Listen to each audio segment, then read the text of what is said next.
A very good morning to all of you. Welcome to the CPD webinar series organized by Society for Health Research and Innovation. First, let me introduce you with the housekeeping rules. Webinar link will be available from 9 am to 9:50 am due to joining. No late attendees will be entertained thereafter. Each attendee should have been attended till the end of the webinar to obtain the certificate for CPD points. The CPD points are strictly adhered to the NCCPD guidelines. These guidelines are to improve and maintain the standards of the CPD programs conducted by Shri, and thank you in advance for the adherence. So today's topic is day-to-day orthopedics for general practice.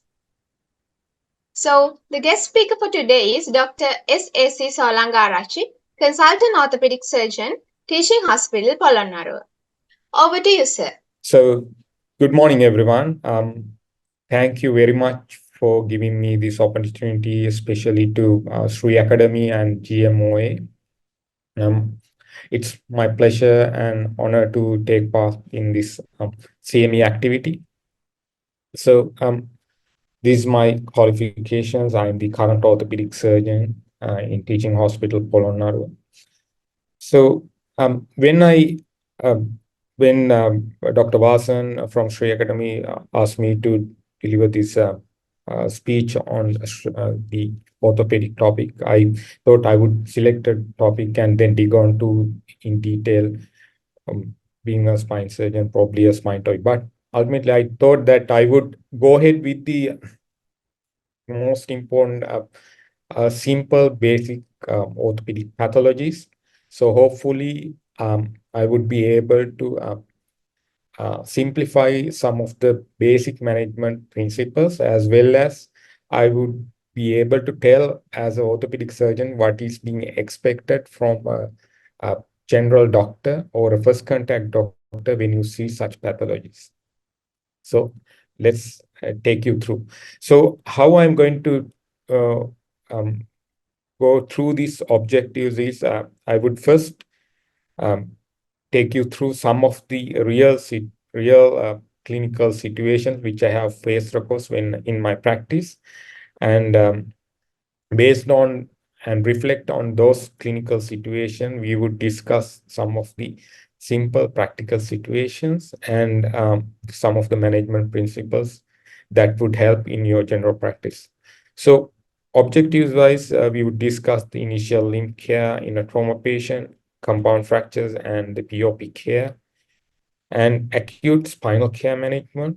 And I would briefly touch on some of the orthopedic emergencies. And we would also talk about the osteoarthritis and back pain management. And I have also lined up the osteoporosis and geriatric fracture management and bone and joint infection.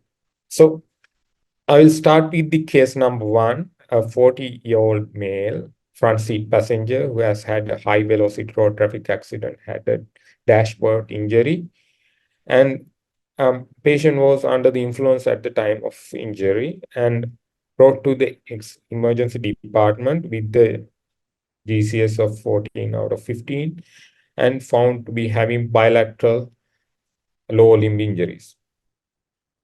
So this is the clinical picture. What is being seen by the first contact, probably the general surgery medical officer as well as the orthopedic medical officer. So when you look at the both lower limbs, you could see that both limbs are swollen. Right side fairly looks benign compared to the left side.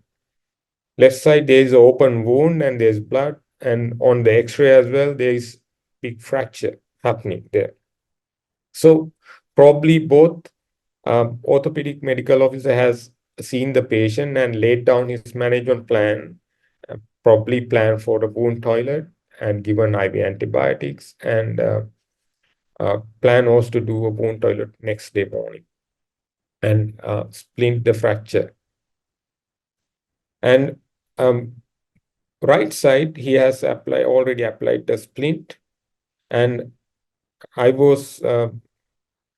the patient was presented to me on next day ward round. And this was the clinical picture which I saw in the next day morning. Now, already 2 hours, 12 hours down the line from the initial injury. It's quite obvious that there's bluish mottling and paleness in the right lower limb, which is supposed to be the much more benign side, which is the right side compared to what was seen in the previous clinical picture, right? So what has gone wrong at that point? What I want to emphasize here is there is a missed right knee dislocation in the benign side. Plus, there is probably there's sublux right tibia posteriorly over the right femur, which has led to this missed vascular injury and this knee dislocation. So it is very important to do the proper secondary survey in these patients, do independent assessment on individual limb, right, irrespective of the other side. So when you are doing a limb assessment, if the patient is hemodynamically stable, when the patient's primary survey is complete and there's no life-threatening injuries, you could go ahead and do the head-to-toe examination, do the secondary survey. But one thing which need to be emphasized and looked into in every limb assessment is you always need to do the vascular status assessment. So palpate the pulses and look at the capillary filling. Even in the basics, if the limb is too swollen, apply a capillary filling, pulse oximetry. If things are not palpable, if the Doppler is available, go for a Doppler.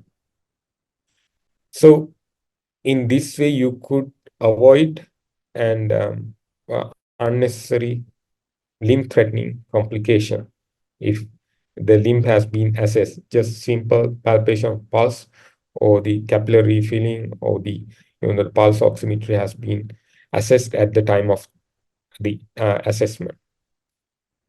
Number two is if the pulse is there, you have to go ahead and look whether there's features of compartment syndrome, specifically and especially if there's very tight compartment, tight skin around the fracture site. So, and in this particular situation, patient has disproportionate pains. Patients, when there's passive stretching, produces more pain, right? So always think of compartment syndrome in this sort of tight skin and tight soft tissue status. You have to keep on monitoring and inform your seniors if you are suspecting compartment syndrome. If the suspicion is not there, then appropriate actions cannot be taken and you might lose vital first 6 hours where you could do a proper intervention that could salvage the limb. Number three, if you have done vascular status and if you are pretty much sure that there's no compartment syndrome, you need to assess whether there's a breach in the soft skin and the deep fascia. So if there's a breach if there's any suspicion of whether there's communication through the skin and the deep fascia, better you start IV antibiotics. We'll come into details later. Once you do the initial limb assessment, you could start the limb management. So patient need to be, when you are doing the initial assessment as well, you could give patient a good analgesia. If available, you could do a region of block before you assessing. Sometimes, the assessment is quite painful. And being the first contact doctor, you need to assess the patient's tetanus toxoid and boost depending on the history of the tetanus toxoid. And also manipulate if you see any deformity. If you are quite, the experience, you could try to do a manipulation then and there, especially which would, correct the kinking of the vessels, would improve the distal vasculature as well as the soft tissue status in the distal limb, as well as at the fracture site. If you are not sure what to do, better to take X-rays at that point after splinting the fracture, then you do the manipulation to correct it. And once you have done the reduction, you need to temporarily stabilize with a splinting or a fiberglass cast, or if there's no fiberglass cast which is available in your ED department, you could apply a POP slab. If there's, as I mentioned earlier, you need to put IV antibiotics, IV Cormexclo or cefuroxime dose, stat dose, if you are suspecting an open fracture. This has been influential reducing the fracture risks, fracture infection risk in the future when we are managing as an orthopedic team in the later part of the management when you are applying the implants and all that. So do not hesitate to start IV antibiotics if you are suspecting an open fracture. Also, uh, request for the appropriate x-rays looking at the site, mentioning the site of the injury, and also the x-ray need to include two diagonal views because we are looking at the biplanar deformities, biplanar views which you could assess using the x-ray, and include the both proximal and distal joints. If you are suspecting a tibial fracture, you need to include the ankle joint as well as the knee joint if you are suspecting a tibial fracture in your x-rays. In a high velocity injury, without you can request for trauma series x-rays. Trauma series x-rays include cervical spine series of x-rays, C-spine AP lateral, open mouth view, and swimmer's view, chest x-ray, as well as the x-ray pelvis. Sometimes, the axial injuries, which is quite not obvious. So in high velocity injuries, you could always request for this sort of trauma series x-rays. Next, you need to plan your wound debridement. You could remove the gross debris from the wound at the site of the injury at the ED department. After removal of the gross debris, you could, wash it with clean water if the proper wound debridement takes time in the operative theater environment. But try to avoid washing out of the injury without removal of the gross debris, because sometimes with the water, some of the particles go into the fractures and the tissue planes. So it is very important to do the gross debridement early before you wash out. You could apply a POP cast next for a temporary splinting purpose and keep the limb elevated to reduce the edema. So applying a POP cast, there are several types. There are full POPs, POP slabs, three-quarter POPs, and the POP could extend over different anatomical areas. It could be above elbow, below elbow. There are several types: gutter slabs, U slabs, thumb spiker. It doesn't matter whether you know to apply a specific type of cast or not, but there are few ground rules which you could apply a POP for a fracture situation or a dislocation situation.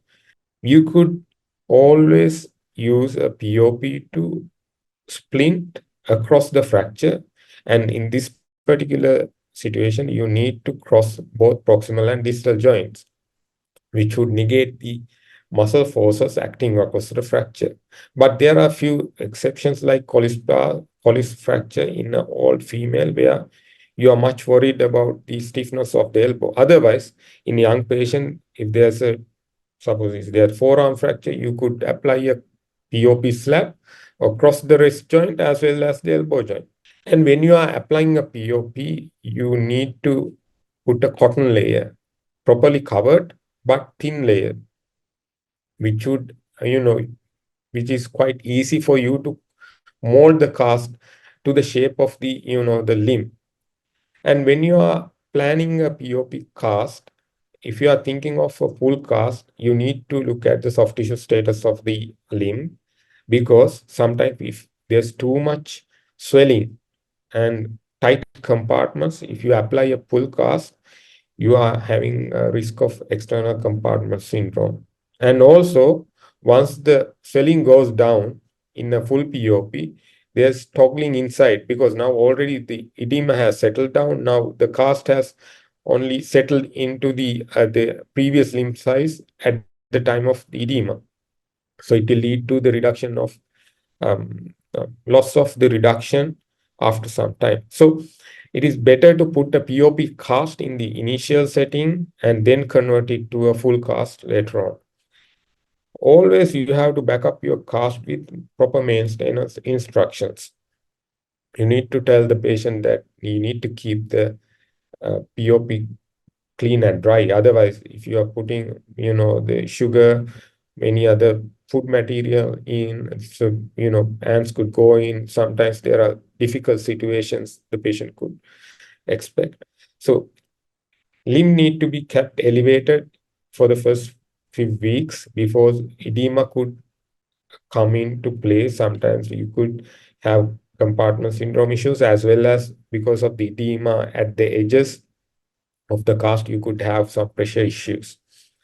Also, patient need to be educated about the assessing the vascularity of the limb.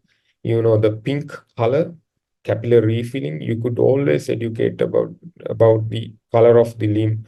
And if there's any bluish discoloration or the sensation loss, you need to ask the patient to come to the nearest general surgery or orthopedic department, or probably emergency department, which is available closest.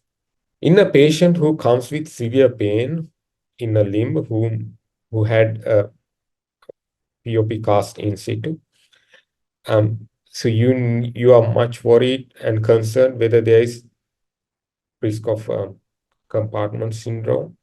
You could always try to remove the POP cast if you have the facilities available. If the orthopedic team is not reachable, but try to reach the orthopedic team, and if you can send the patient within very short time, you could try that. But if you are much worried about the compartment syndrome, try to remove it.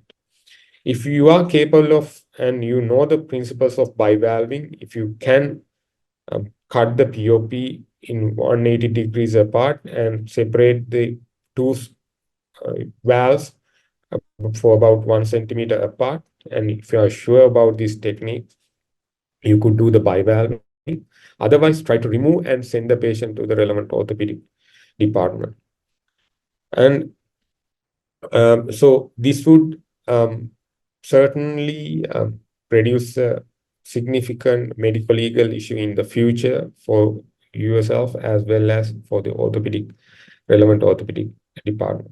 When a patient comes to your in the next clinic setup, when a patient being asked to come to a dressing change for your general practice or your wound clinic, do not try to remove the complete cast.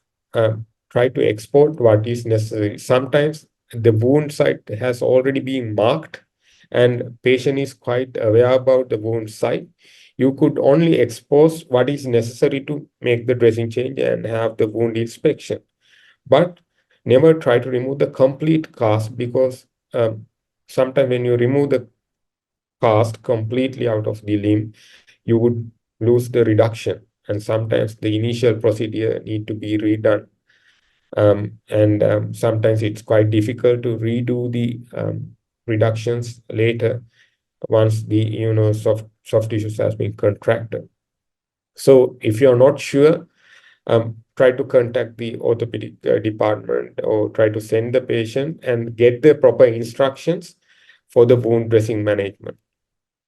Also, double check the stability of the POP. Sometimes these people walk on the POP, which they are not supposed to do, and the POP is not serving its purpose. So, case number 2, a 66-year-old male fall from a 15 feet height, and after the fall, he has walked at the site of the injury, and he had severe lower thoracic back pain. After some time, patient was brought to the hospital in a 3-wheeler, At the ED assessment, patient was having bilateral lower limb paraplegia, 4 out of 5 MRC grade with the sensory level at T12. In further assessment on day 3, patient further deteriorated to 3 out of 5. Now, patient quite normal neurologically at the time of the injury, but gradually deteriorated over time. What has led to all this? Is it only the primary injury which has happened during the incident? It's quite obvious that some of the steps has led to gradual deterioration of this neurological status of this patient. We'll look at what has happened. So when you look at this picture, you could see that quite unstable spinal injury at the lower thoracic level with translation and 3-column injury, and the spinal canal is quite narrow at the site of injury. So was this insult has happened at the time of the initial? Probably yes, may or may not be, we might not be sure. Probably the initial injury has led to further translation during the transport. Maybe the reason why patient has deteriorated further during the initial assessment. Further, on day 3, patient deteriorated into grade 3. So there is a principle that there is that secondary injury, if you are not properly managing the initial spinal injury, spinal cord injury patients' neurological function could deteriorate due to the secondary injury. So when you are doing a spinal assessment, the cervical spine assessment and the stabilization start with your primary survey. A stands for airway plus the cervical spine stabilization. And always assume a spinal fracture. Apply a hard collar with manual inline stabilization. And I think you know the in the right side lower bottom picture, you could see what is the manual inline stabilization is. So you need to, it's better not to transport the patient without a spinal board and a cervical collar in a properly spaced ambulance, which with the availability of 1990 ambulances, we could always ask these ambulance to come to the site and transport with the proper manner if patient is stable. And when you are doing the spinal assessment, in every patient, you don't need to assume a spinal fracture, especially if you could exclude a spinal injury using a Canadian spine rule, and you don't need to request radiological pictures. Especially in a patient who is fully conscious, GCS 15, who is has demonstrates no neurological injuries, and patient able to mobilize neck movements to 45 degrees either way and does not demonstrate any midline spinal tenderness, you could clinically exclude a spinal cord injury without any radiological investigation. So spinal assessment needs further log rolling if you are planning for to assess on the back. It is very important to assess tender point, ecchymosis, gap steps, especially to locating the acute injury. Sometimes patient might be having several previous injuries. Now, if you have to locate you clinically locate the injury level, you need to palpate for the tenderness, ecchymosis, and the gap. You need to do a thorough neurological status assessment. Do not forget to do a digital rectal examination. The DRE findings, we would guide and tell that whether this is complete or incomplete injury, which have significant influence on the initial management of when a spinal surgeon decides for whether to go ahead and plan for prompt intervention in a spinal cord injury patient. Sometimes if it's an incomplete injury, spinal surgeon need to plan his definitive management, stabilization and decompression quite early, because you know that the neurological functions could be salvaged. One, the initial management and the imaging has been completed, try to transfer patient to his definitive bed from the spinal board because you could avoid pressure source. So how are you going to prevent um, secondary spinal cord injuries? With the current spinal cord injury guidelines, patient need to be kept flat for first 2 weeks because the gravitational forces and resultant hypotension can lead to um, um, the secondary spinal cord injuries. And patient need to be provided with high flow oxygen, and blood pressure need to be maintained appropriately with good volumes of IV fluid. Keep in mind that patient can have neurogenic shock with warm peripheries and the uh, hypotension and bradycardia. Always assume that patient can have urine retention, palpate for bladder, and prophylactically catheterize these patients because sometimes patient cannot be mobilized, and you could expect retention with the neurological injury. And request for the relevant X-rays. Ideally, if the facility is available, cross-sectional imaging. With the current guidelines, there's no place for corticosteroids in the initial management of the spinal cord injury patients, which has been proven with Nexus trials, um, and there's no current practice at the moment with evidence base. So there are common and very few orthopedic emergencies that you need to know. Displaced fracture with vascular injury, compartment syndrome, unstable pelvic fracture with hemodynamic instability, joint dislocations, severe bone and joint infection with bone destruction. These are the few orthopedic emergencies that you will come across, and you need to be aware, and you need to refer and send to the urgently to the relevant department.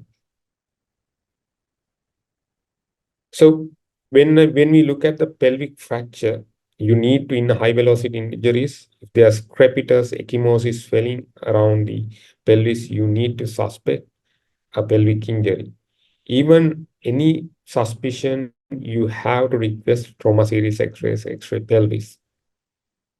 If you are supposed to put a catheter in this patient, always look at blood at the meatus, scrotal hematoma, and high riding prostate in your DRE to exclude a urethral injury. Otherwise, you could convert incomplete urethral injury into a complete urethral injury. When you are managing a pelvic fracture patient or a patient with high velocity injury, you need to be ready with your lines.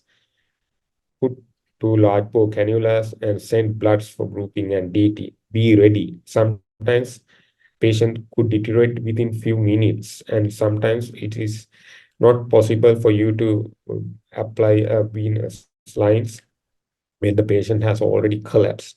So the other important thing is the pelvic binder, which you could apply and which has clearly shown to have a benefit in terms of reducing mortality in these patients. As shown in the right side bottom picture, you could use in any sort of department, even in a peripheral hospital, you could apply a folded thick bed sheet around the pelvis and wrapped with tightening approximating two iliac wings together, which would ultimately lead to narrowing down the spaces around the sacroiliac joints, which occupy the the pelvic blood vessels. By that way, it has lead to reduction of the mortality in and majority of the pelvic injury patients, and this has in fact has shown to reduce 10% of the initial mortalities in the large case series which has done using the emergency department. So in addition to the pelvic bind, there are options of external fixators, embolization, extraperitoneal packing, which can be done in the ED and in the main hospitals if patient being sent to the appropriate authorities. In terms of orthopedic dislocations, it becomes emergency purely because with the chondrocytes gets its blood supply, the nutrition from diffusion. Once the joint is dislocated and kept, the cartilage surface is kept out of the synovial fluid, it would deteriorate its nutrition and lead to chondronecrosis. So it's quite important for us to go ahead and do the reductions as early as possible to preserve, because cartilage is a tissue which is not being regenerated and which ultimately lead to arthritis. So it is mandatory to assess pre and post neurovascular status in a patient whom we are attempting orthopedic dislocation reductions.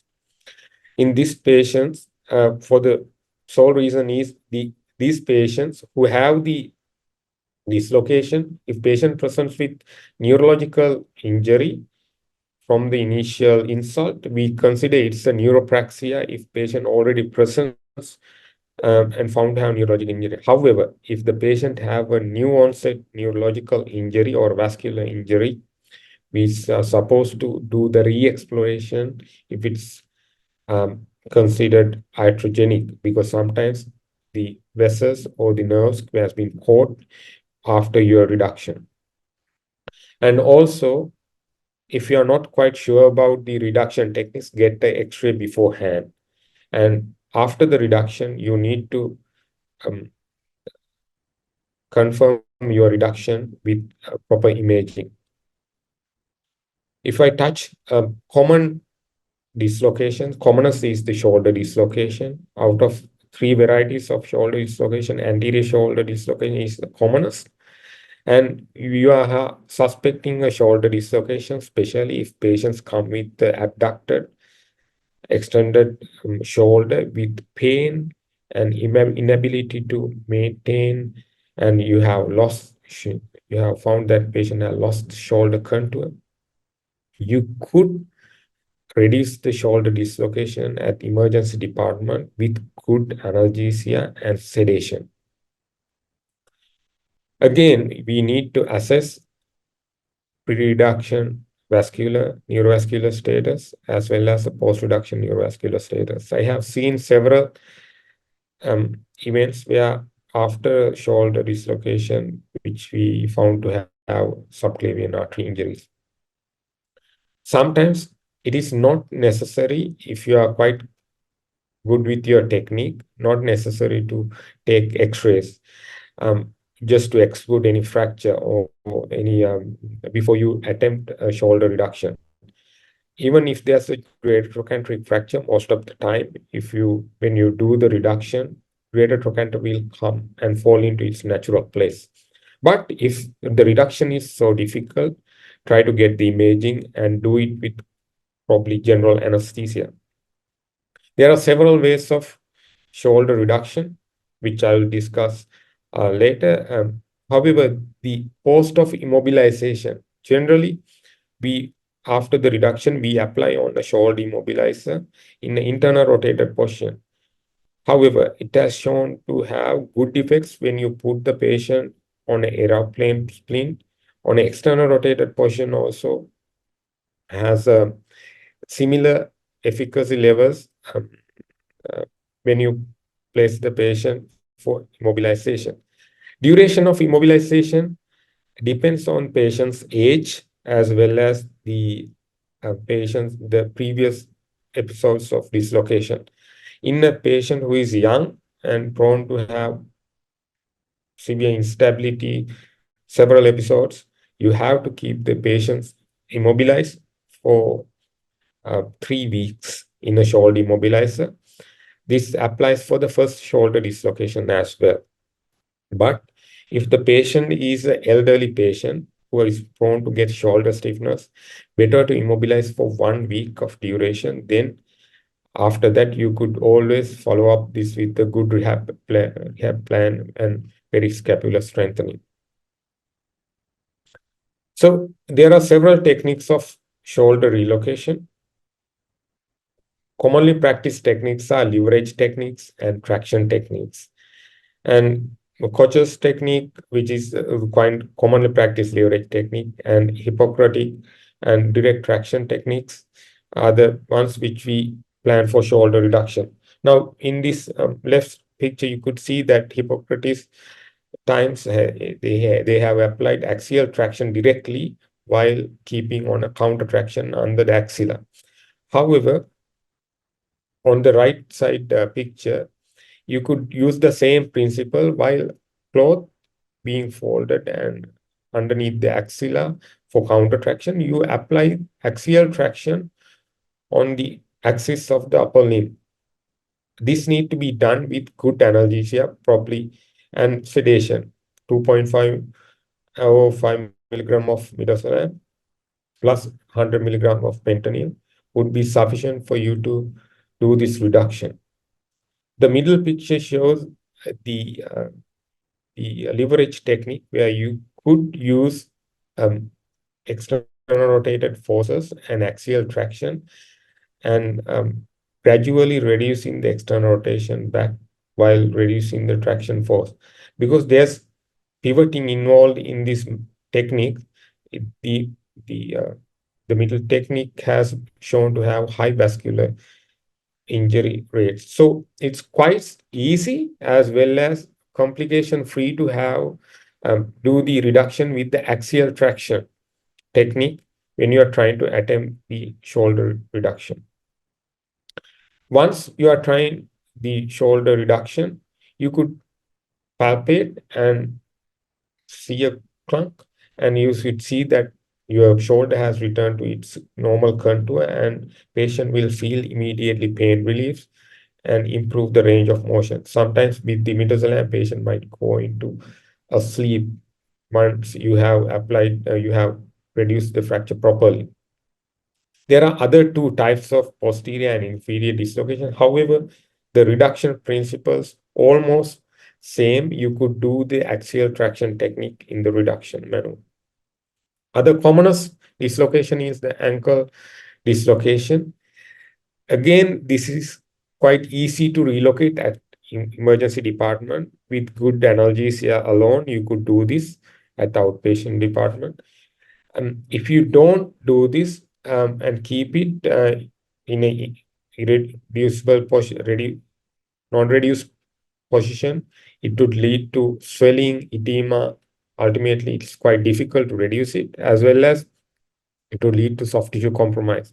So get the X-ray and do the apply the forces opposed to what has been the displacement. Now, for instance, in this particular fracture, the dislocation in ankle, the calcaneus has displaced posteriorly as well as laterally. So you need to apply forces on towards forwards as well as medially on the distal calcaneal part of the limb. So after you do the reduction, you could apply a POP slab below knee slab to maintain the reduction, and it need to be followed up with limb elevation. Elbow dislocation. Again, you are applying axial traction on partially flexed elbow. So person applies counter traction. The main interventionist applies axial traction while his thumb and the placed on the olecranon, which would guide the translation, which you notice, and you need to guide your olecranon process into the particular trochlear fossa using your thumb, and you apply the traction. And with proper traction in the flexed elbow, you could easily reduce the dislocation. Like a knee dislocation, elbow dislocation has shown to have high chances of vascular injury. And after the reduction and the POP, you need to observe the patient's vascular status for 12 hours, because sometimes it has shown to have intimal tears and late onset vascular injuries in this particular patient. So recommendation is to observe 12 hours after the elbow dislocation reduction. And the POP need to be kept for 3 weeks. And in a simple dislocation, you could take out the POP and start rehabilitation in 3 weeks' time. Unlike other dislocation, hip dislocation is a real emergency. If you see a patient who is hip flexed, knee flexed, and internally rotated and shortened limb like this in this picture, you need to suspect a hip dislocation. And patient will also be in severe pain, and you need to look at whether there's a foot drop to assess the sciatic nerve. Unlike other dislocations, this reduction cannot be done in emergency department. You will require general anesthesia and muscle relaxation. Why I included this is you need prompt recognition of this dislocation is the most important thing, so that if you could do the reduction within 8 hours, it has shown to have better outcomes in patients whom we have missed the hip dislocation and reduction being performed. There are high chances of avascular necrosis in femur head. Case number 3, 68-year-old male who lives alone after demise of his wife. He's found to have progressive knee pain over the last 7 to 8 years. He has been on pain management, has been very poor response to the oral analgesics. He do struggle with his day-to-day activities because he lives alone, and he has had several intraarticular steroid injections over the last few months, and the last injection was 2 months back. Now, this is the X-rays. You are much familiar with the diagnosis, the knee osteoarthritis. But what is important in this picture is now patient is struggling with osteoarthritis despite the pain management, and he's struggling with his day-to-day activities. Now, this patient being brought by his son who lives abroad, he's quite keen on a surgical intervention because he wants his father to be independent, because he can't spend much time on his father. Now, he could spend a few months with his father until he recovers from the surgery. But in this particular situation, we can't go ahead with this surgery because of the last injection. Purely, when you have it has been found that there's a high risk of infection in periprosthetic infections in patients whom we perform total knee replacement, whom has undergone intraarticular steroid injections. So it is current recommendation is to delay the surgical intervention for 6 months for minimum after the last intraarticular injections. So take home point is that it is better to, if you are planning a intraarticular steroid injection, better to explore the surgical plan with the patient. And if they are not planning for any recent intervention, surgical intervention, only you could go ahead with the intraarticular steroid injections. I should say you better uh, discuss the issues with the patient, as well as whether he has plans on orthopedic intervention or not. So when you are giving advices for the orthopedic, the osteoarthritis, patient need to be educated about the weight reduction, which we all know. But in a patient, if we have to do the weight reduction, number one pillar of weight reduction is the diets. So if we are instructing the patient to do the exercises, our treatment plan is going to be not that successful, because patient will have further deterioration of his pain. So patient need to be educated on a weight reduction plan, probably refer to a nutritionist or give the proper instructions on the weight reduction plans. Further, patient's lifestyle need to be modified. If the patient lives in an upstairs house, patient need to come into a ground floor room, and patient need to use um, probably a commode because patient will have issues using a squatting toilet.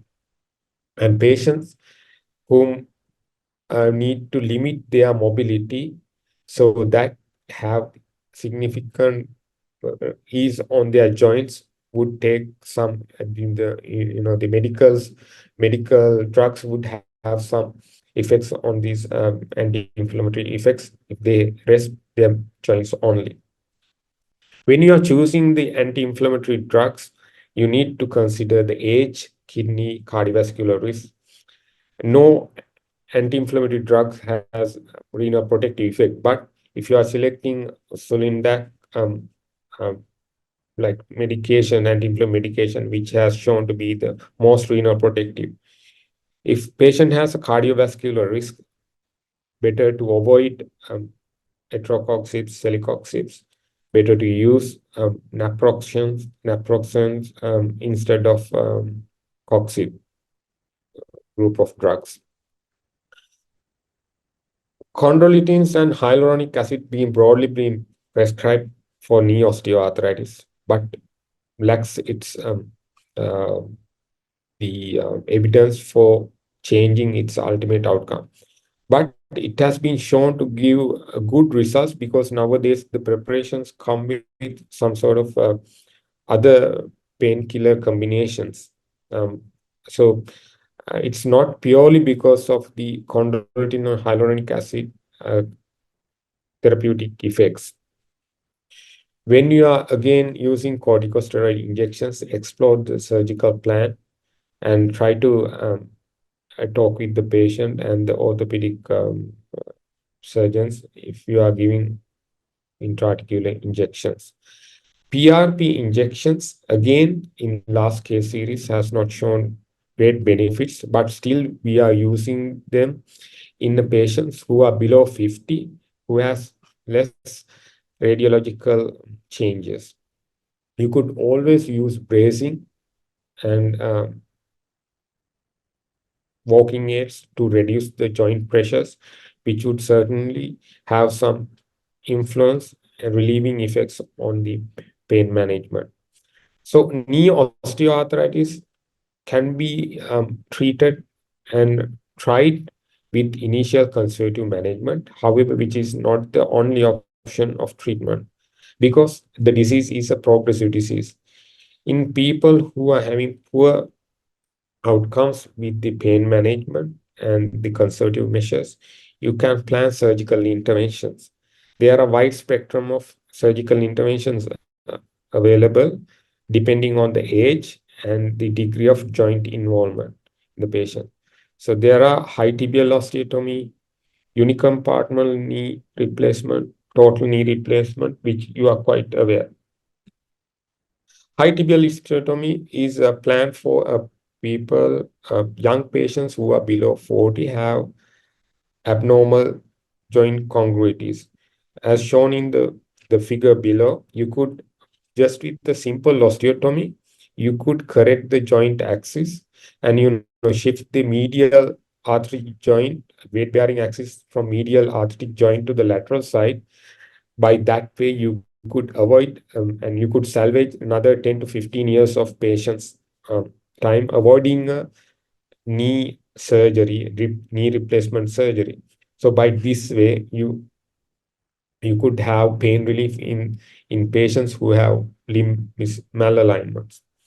Also, if the patient is above 50 years age, you could do if the involvement is only the medial compartment and the other two, no significant changes on lateral and patellofemoral compartments, you could do only the uni knee replacements, so which would preserve the knee ligaments, so which have more natural sense to the knee. So the functionality of these patients are quite high, and the patient satisfaction again is quite high in the uni compartment knee replacement compared to total knee replacement.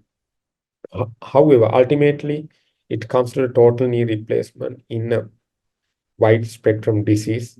So, depending on the patient's age and the disease burden, we can use these options and have a good effect.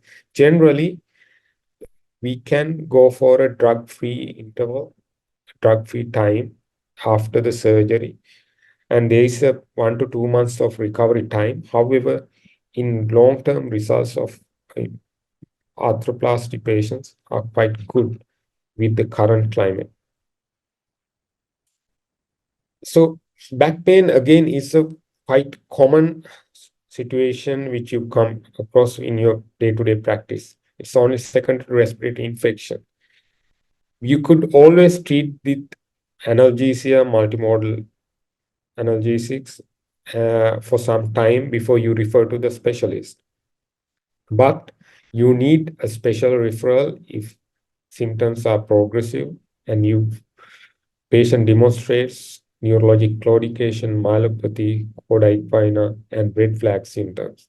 And these instances only you need to request radiographs if the symptoms progress beyond 3 weeks. When you are assessing a back pain, you need to clearly define whether the pain is it only the axial pain or is it radicular pain? Because radicular pain indicates it's nerve compression pain, which we call sciatica. But axial pain, there are several subcategories. Commonest is musculogenic, generalized pain, or myofascial pains. Sometimes pain could be coming from the discs, or it could be coming from the facet joints, especially when patient extend his back and with several positions. You also need to question whether in the elderly patient, when there's patient complaints of axial pain, especially around the lower back, around the buttocks, whether this pain is claudicant. Claudicant in the sense patient complains of back pain which tightens as the patient stands up for some time and which gradiates on the two buttocks as well as the proximal thighs. So which get relieved immediately after patient gets seated. And patient has issues with walking and for some distance and keeping standing. So in patients whom we need to investigate the back pain is when they face with the scenario which I already explained, the neurogenic claudication. Pain in buttocks, legs worse with prolonged standing. Patient find it difficult to go downhill rather than uphill. And patient will be always leaning forward and we feels much comfortable when using a walking stick. So this indicates that there's spinal stenosis in the lower lumbar regions. When patient is having clumsy hands, gait issues, you need to suspect whether there is a compression at spinal cord level, which is above L1. When there's a severe compression below the L1 at the coda equina level, you could get symptoms of coda equina syndrome if it happens very acutely. Patient will complain bilateral radiating leg pain, central anesthesia, has sexual issues, and bowel and bladder incontinence and retention. So if this picture comes in acutely, ideally patient need to be having a MRI and MRI scan within 6 hours and decompression surgery, preferably within 6 hours. Also, in a patient with back pain, you need to exclude whether there's red flag symptoms. Red flag symptoms stand for the questions which we ask whether patient has a cancer, whether there's an infection or a fracture. In a patient who's more than 50 years age, has a background history of cancer and a smoker, nocturnal persistent pain, and has anorexia and weight loss, you need to further investigate, get radiological imaging, as well as other screening inflammatory markers to exclude the cancer. Also, in patients with immunocompromised status, prolonged oral steroids, other joint infections, diabetes, other multiple comorbidities, you have to suspect infection if patient is having persistent back pain and do inflammatory markers if it's suspected with imaging. In patients who have significant trauma as well as with minor trauma having back pain, and in elderly population and osteoporotic population, you have to get imaging to exclude spinal fracture. There are wide range of treatment options available for back pain management. You could use multiple oral medications, but the choice of medication need to be depending on the pathology. If there's more radicular symptoms, you need to include anti-neuropathic medications like pregabalin, gabapentin, duloxetine. Likewise, if it's mainly axial pain and inflammation related, discogenic pain, facetogenic pain, you need to include the anti-inflammatory medication. If the pain is much more generalized and has muscular components, you could use muscle relaxants. In acute setting, you could use oral medication and splinting. But spinal orthoses are not for lifelong use. It need to be only used in acute setting. If you are using a spinal orthosis, thoracolumbar spinal orthosis, or lumbosacral spinal orthosis, the maximum time frame in a degenerative situation is for very short time. If you are going to use it for some time, beyond probably 3 weeks or 1 month, you could have issues with muscle atrophy and further deteriorating of the back pain. So after initial management with oral medication and probably splinting, you need to refer the patient to physiotherapy. You need to strengthen the core muscles and provide with lower back pain exercises. Sometimes, posture maintainer exercises like yoga, pilates has and good results when controlling the back pain. Also, your physiotherapy department would help pain control with IR treatment, ultrasound, and TENS therapies. In between the oral medication and the surgical intervention, there are other interventions which are coming up, which is nowadays commonly practiced and has shown to have very good effects on the management of back pain as well as the radicular pain.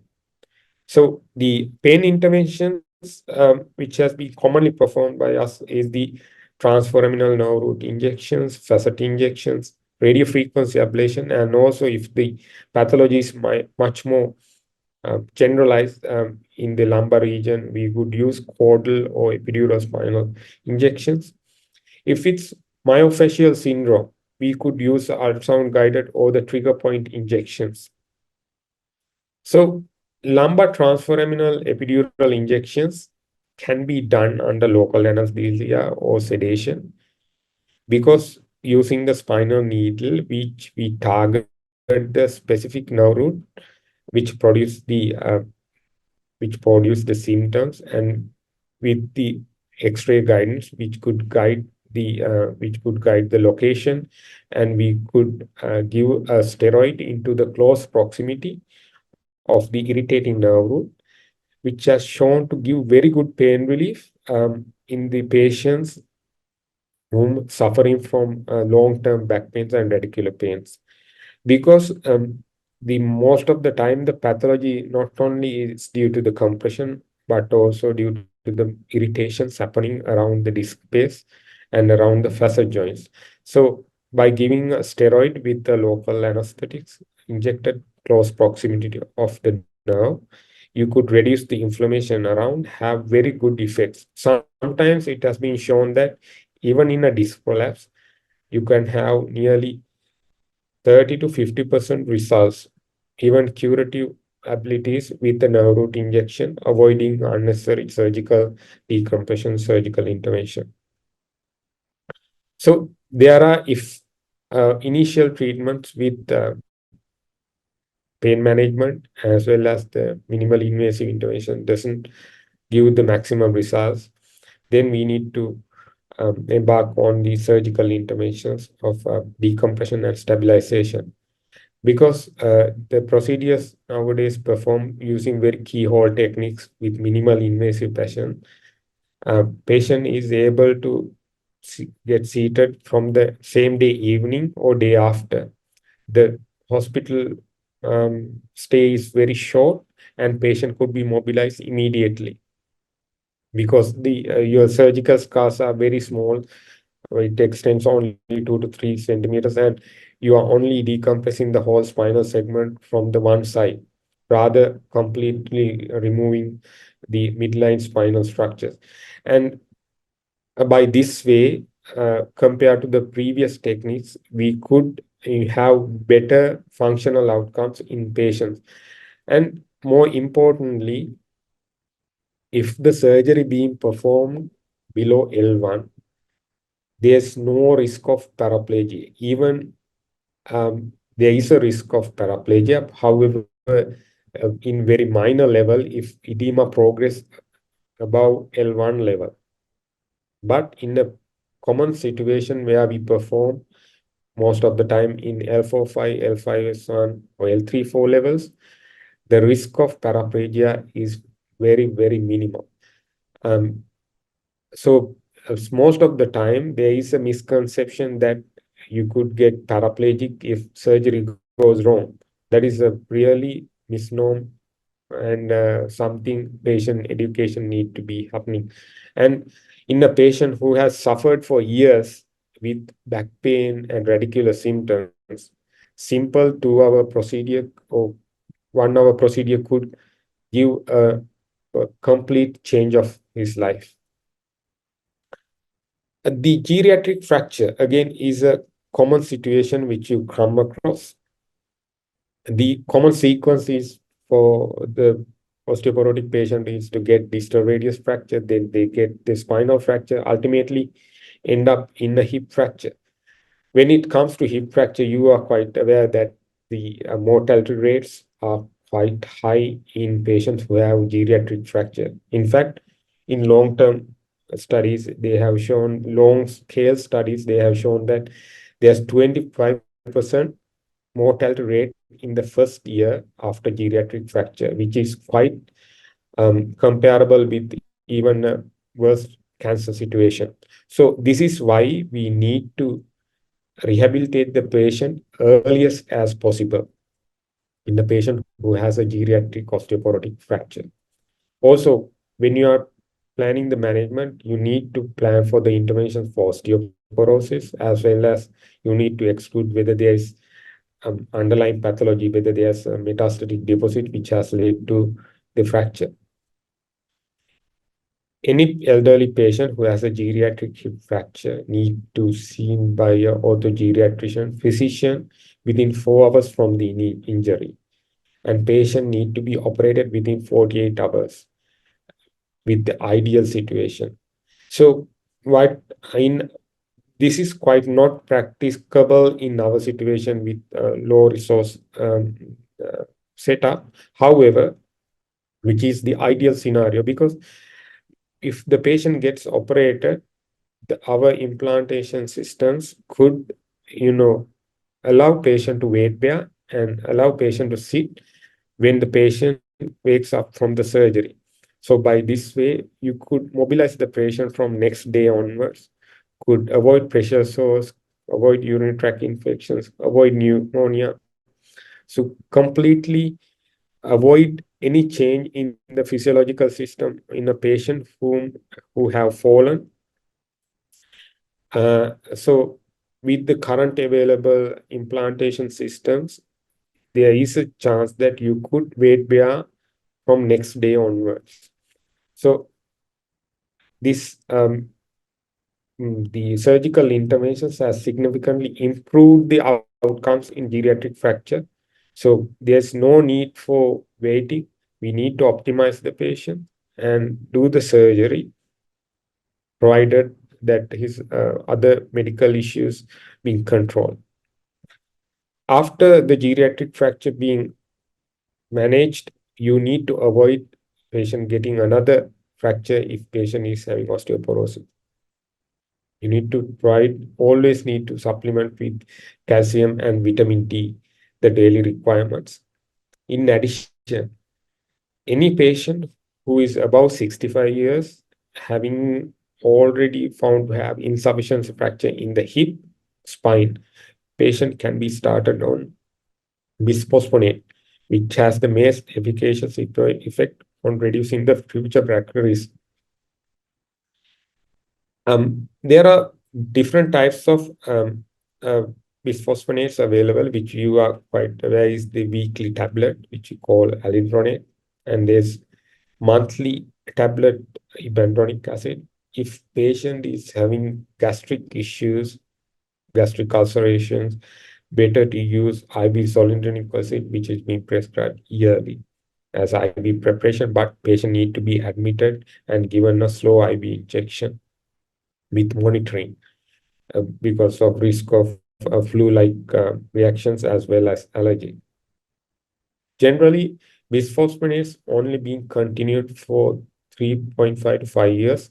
There need to be a drug-free interval in between because bisphosphonates, uh, if being continued, there is atypical fractures happening due to the drug itself.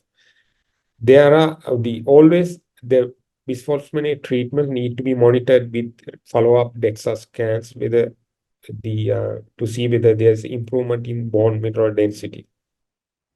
There are other interventions of hormone replacement treatment, monoclonal antibodies of denosumab, recombinant parathyroid hormone, teriparatide, which has very good effects and quite expensive in terms of the treatment for the osteoporosis. Case number 4. 4-year-old child was presented with a swollen limb and refusal to weight bear for 1 month. He has had a direct impact on his left tibia and found to have a boggy mass. And at that point, the surgical team who have assessed this patient has noticed that there is a hematoma and with the clinical picture found to be infected. And as a result, they have drained the hematoma and washed and treated with the antibiotics. Because after 48 hours, the cultures came MRSA positive. The patient was treated with IV vancomycin for 1 week and subsequently sent home with the some sort of oral antibiotic. However, patient lost the follow-up, and after 1 month, patient continued to have some discharging sinus, plus patients refused to weight bear now for about 2 months duration. So when patient returns to us, this was the clinical picture. So, and this is the radiological imaging. So what was missed during initial presentation is probably they haven't done a simple radiological imaging. Now, after 2 months, when I took this X-ray, you could quite see that there's generalized lysis extend from proximal physis to distal physis, and in distal physis also the lysis has extended across the physis into the epiphysis. So what is the diagnosis? Osteomyelitis is bone lysis. So in a young child with who is refusing to weight bear and who is having a cellulitis like picture, you need to suspect osteomyelitis until proven otherwise. Always in a young patient who is refusing to weight bear, persistent pain, you have to exclude osteomyelitis, or else you have to take imaging just simply because of whether there's exclude infection and the malignancies. So bone and joint infection is very common in pediatric population and also in patients who there's malnutrition, immunosuppression, prolonged oral steroids, and when there's other recurrent chronic infections, urinary tract infections, and when there's multiple comorbidities and wounds, prick injuries, bites, you have to suspect. So if there's persistent swelling, pain, discharging sinus, always think of whether there's underlying bone involvement, osteomyelitis. Get simple radiological imaging to exclude osteomyelitis. So um, other thing is the joint infection is also quite common in iatrogenic steroid injections, uh, and the aseptic precautions and the proper um, control of diabetes and the uh, other practices need to be done before you give intraarticular steroid injections. So prevention needs appropriate wound care and debridement, close follow-up in high-risk patients, strict aseptic precautions for invasive procedures, especially if you are doing steroid interventions and diabetic control in diabetics. And in children, early suspicion, there's no cellulitis in pediatrics. Always consider septic arthritis. According with the Koch's criteria, if patient is having fever, refusal to weight bear, high inflammatory markers, you are having 97% chances of having septic arthritis or osteomyelitis in these patients. So always suspect underlying bone involvement in this particular age. So admit the patient, do the basic investigation, inflammatory markers, and never forget to get blood cultures if there's sinus swab cultures. And if the patient is hemodynamically stable and there's no sepsis, no antibiotics, still proper cultures being taken, and need to take representative samples, ideally from bone or probably blood cultures, before you start antibiotics. And compared to other superficial infections, this particular infection needs long-term antibiotics.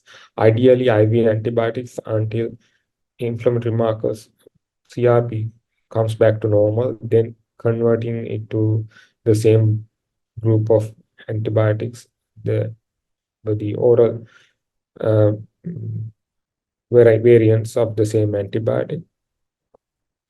Surgery need to be planned promptly, and sometimes depending on the involvement of the bone, sometimes we need to do the debridement. If there's in a young immunocompromised patient, you need to avoid tracking the superficial infection into the bones or joints. So early IND rather than treating alone with the in a patient having a superficial infection, uh, and oral antibiotics is sometimes which will lead to masking effects. Sometimes it could spread into the joints. Patients later presents with joint infections and bone infection. So if you are suspecting worsening, better to refer it to the surgical team in close proximity. So even after the surgery, you need to closely follow up these patients, whether see the inflammatory markers are getting reduced, and with stereoradiography, whether the patient is getting improved. Thank you very much. Any questions? I'm happy to answer. Thank you for your informative lecture, sir. We have few questions in the chat. So one is regarding the how to reduce ankle joint without general anesthesia. Is it possible? My hospital is 2 hour 90 kilometer difficult road away from tertiary care. So ankle fracture is most of the time reduced under local anesthesia, local in the sense either a local block or a good 100 fentanyl dose plus simple sedation. Patient, what you need is taking an X-ray, identifying which directions are the displacement. Now, in the last image which I have shown, Yeah. So in this particular situation, just simple forward push plus medial push is going to be sufficient to reducing the fracture. You don't need general anesthesia for ankle fracture or a ankle dislocation to be reduced. Simply, flex the knee, flex the ankle.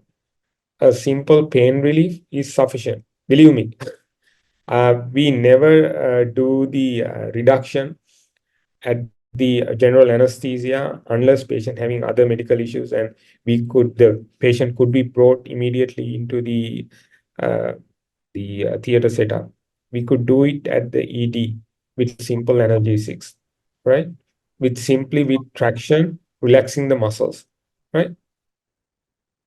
By positioning knee flexion and ankle flexion.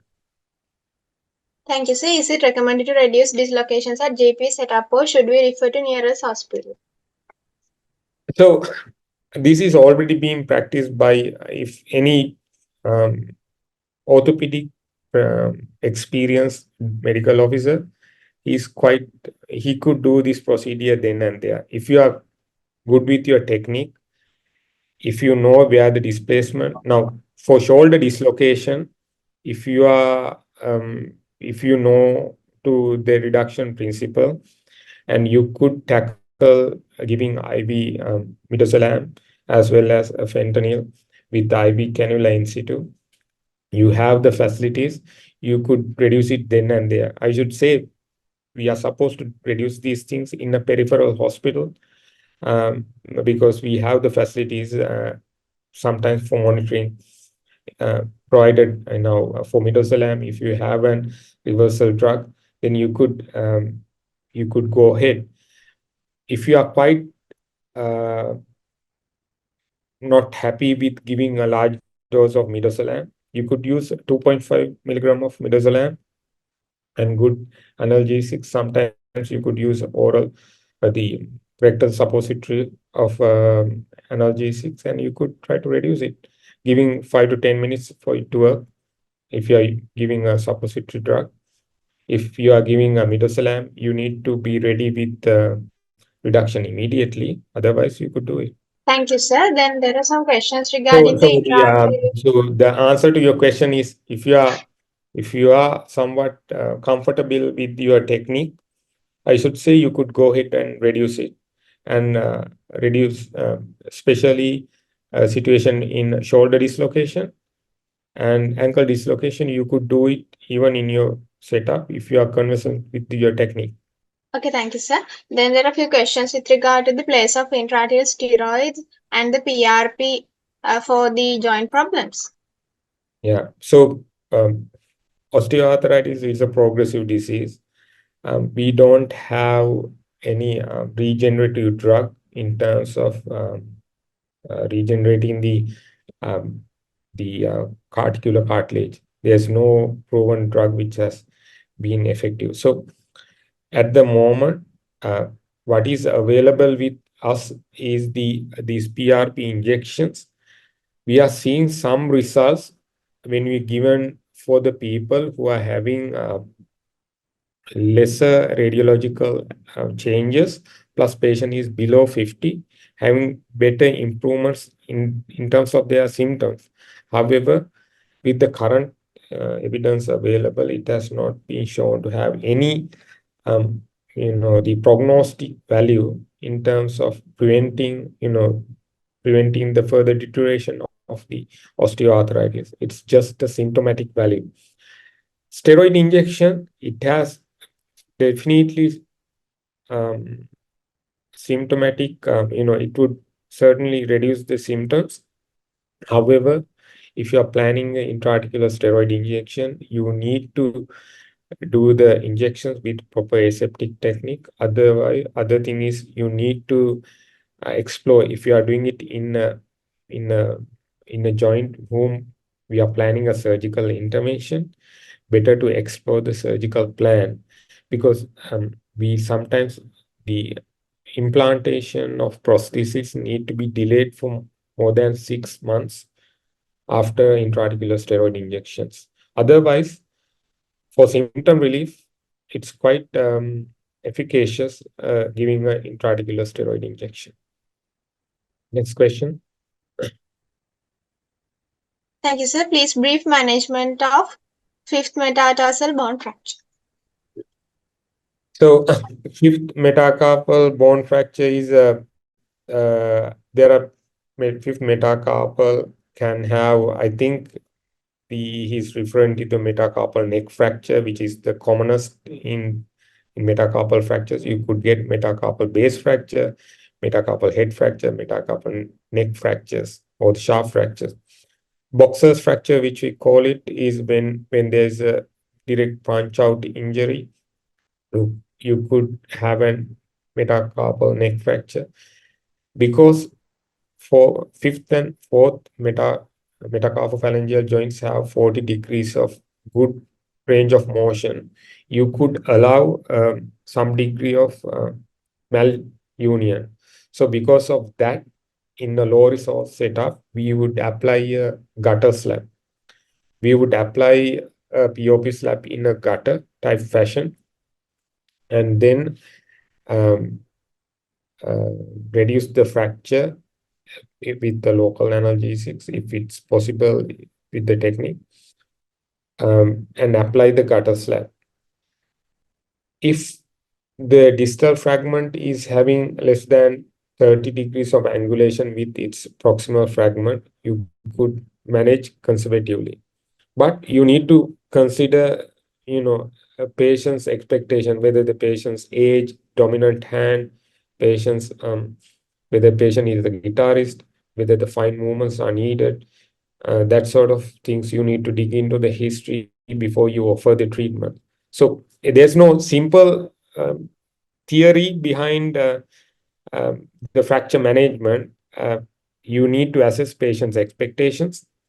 There's some degree of variation is possible among different management principles. You could either apply POP, gutter slab. You could do a gauze bandage with finger inflection. You could go ahead with the close reduction and percutaneous pinning, reducing the fracture, as well as open reduction, based on the patient's expectations, as well as the patient's profession, hand function, expectations. Okay, thank you, sir. And there are some few questions we have received in our pre-survey, which you have already answered. And dear participants, if you have further any specific questions, you can email us at office313@gmail.com. So we will forward them to sir and get back to you. So our sincere thanks to Dr. SSC Solangaarachchi, consultant orthopedic surgeon, teaching hospital Polonnaruwa, for his excellent lecture and precious time. Thank you very much, sir. And dear participants, please fill the link in the chat box so you can receive your e-certificate. And let's conclude today's session. Thank you, everyone.